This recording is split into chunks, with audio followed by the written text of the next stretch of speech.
কলকাতা নগর দায়রা আদালতে মঙ্গলবার সম্পূর্ণ হলো কামদুনি মামলার বিচার প্রক্রিয়া। বিচারক জানিয়েছেন 28শে জানুয়ারি দুপুর 2টোয় রায় ঘোষণা। আগামী 28শে জানুয়ারি জাজমেন্টের দিন ধার্য করেছে। শাস্তি তো অবশ্যই সর্বোচ্চ চাইতে, এ বিষয়ে দ্বিতীয় কোনো দ্বিমত নেই। আমাদের প্রেয়ার ছিল that we have prayed for a clear acquittal.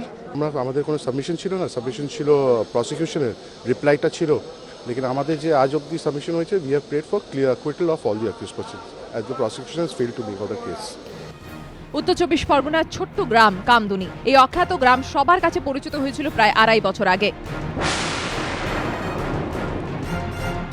ঘটেছিল সেই মর্মান্তিক ঘটনা। বাড়ি ফেরার পথে দ্বিতীয় বর্ষের এক কলেজ ছাত্রকে ধর্ষণ করে খুন করা হয়েছিল।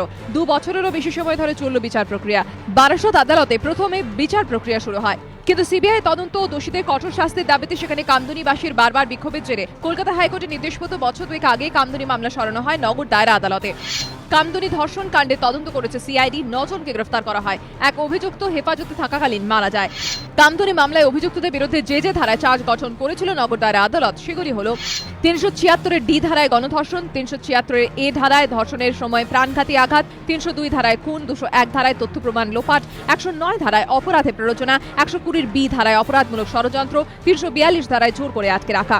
কয়েকদিন আগে পাঁচরোড গণধর্ষণ কাণ্ডে সাজা ঘোষণা করে কলকাতা নগর দায়রা আদালত। ওই মামলাতে অভিযুক্তদের বিরুদ্ধে গণধর্ষণের অভিযোগ ছিল, কিন্তু সেটা ছিল 376 2G ধারায়। এই ধারা অনুযায়ী সর্বোচ্চ সাজা যাবজ্জীবন, সর্বনিম্ন 10 বছরের কারাদণ্ড। 2012 সালে দিল্লি গণধর্ষণ কাণ্ডের পর এই আইন আরো করা হয়।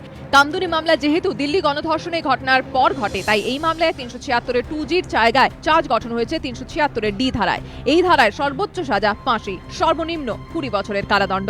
রাজস্বী দত্তগুপ্ত রিপোর্ট, এবিপি আনন্দ।